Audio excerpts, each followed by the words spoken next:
Yeah. यो real मान्छेहरुको लागि हो,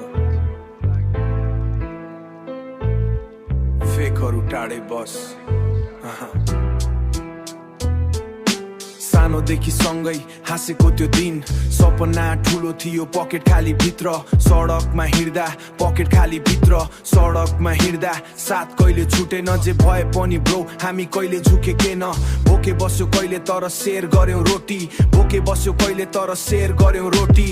दुःखमा साथ दिने त्यही हो रियल होमी, दुःखमा साथ दिने त्यही हो रियल होमी। फोटोमा मात्र होइन लाइफमा चाहिन्छ साथ, नाम होइन चाहिने लोयल्टी नै खास, नाम होइन चाहिने लोयल्टी नै खास। रियल साथीहरु कहिले छोड्दैनन् उन्दु दिन, अन्धकार आयो भने सँगै लड्छन्। फेक मान्छेहरु समयमै छुट्छन्, रियल ब्रोहरु सधैँ हाटमा बस्छन्। कसैले साथ छोड्यो भने म फर्केर भने म फर्केर हेर्दिन। रिस्पेक्ट दिन्छु तर फेकलाई सहन्न, टाइम आयो भन्छु तर फेकलाई सहन्न। टाइम आयो भने सबैको फेस खुल्छ, साथीको नाममा धेरैको गेम खुल्छ, साथीको नाममा धेरैको खुल्छ। हामी साइलेन्समा काम, नोइज बिना राइज। सक्सेस आउँदा सबै गर्छन् सरप्राइज, तर सक्सेस आउँदा सबै गर्छन् सरप्राइज। तर स्ट्रगलको बेला काउन्ट हुन्छ को, त्यही बेला थाहा हुन्छ रियल सँगको। साथी भनेको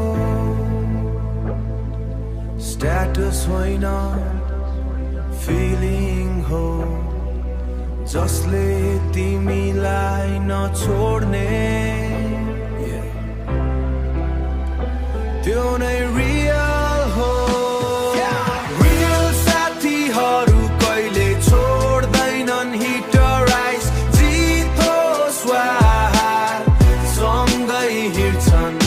फेकहरु आउँछन् जान्छन् पनि, तर रियल ब्रोहरु फ्यामिली बन्छन्। One time for my real ones, yeah. Respect, loyalty forever, forever.